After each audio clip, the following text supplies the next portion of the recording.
Hi friends, stuffed బీరకాయ పల్లి కారం ఎలా తయారు చేయాలో చూపిస్తానండి. వేడి వేడి అన్నంలోకి ఈ బీరకాయ చాలా అంటే చాలా బాగుంటుందండి. బీరకాయలు చెక్కు తీసి పెట్టుకుందాము.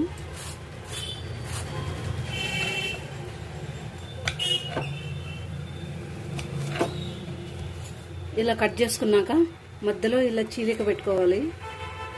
చూడండి, ఇలా అన్ని ఘాట్లు పెట్టుకుందాము. బీరకాయలని కాసేపు పక్కన పెట్టేసుకుందాము. స్టవ్ ఆన్ చేసుకుని ప్యాన్ పెట్టుకున్నానండి. చిన్న కప్పుతో పల్లీలు తీసుకుంటున్నాను. ఏ కప్పుతో పల్లీలు తీసుకున్నానో అదే కప్పుతో కొబ్బరి వేసుకుంటున్నానండి. వేయించుకోవాలి. 1 స్పూన్ ధనియాలు వేసుకుంటున్నాను. వేగినాయండి, ఒక ప్లేట్లోకి తీసేసుకుందాము. వీటిని చల్లార్చుకుందాము. స్టవ్ ఆన్ చేసుకుని ప్యాన్ పెట్టుకున్నానండి. 2 స్పూన్స్ ఆయిల్ వేసుకుందాము.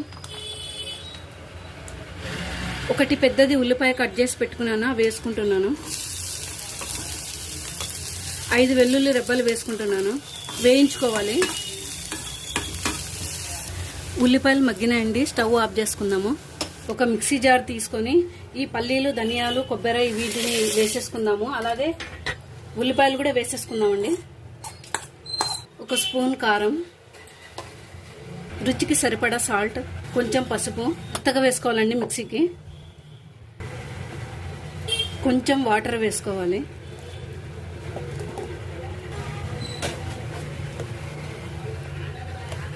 చూడండి, ఇలా మెత్తగా వేసుకోవాలి.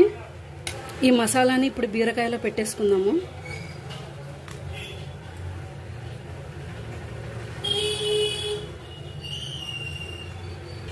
ఇలా అన్ని రెడీ చేసుకున్నాక స్టవ్ ఆన్ చేసుకొని ప్యాన్ పెట్టుకుందామండి. 2 స్పూన్స్ ఆయిల్ వేసుకోవాలి. 1 స్పూన్ ఆవాలు, జీలకర్ర. ఇప్పుడు ఈ బీరకాయ ముక్కల్ని పెట్టేసుకుందాము.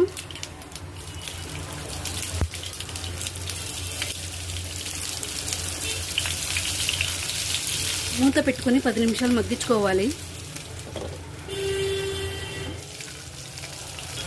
ఇప్పుడు ఈ మిగిలిన మసాలా కూడా వేసేసుకుందాము. కొంచెం నీళ్లు పోసుకోవాలి.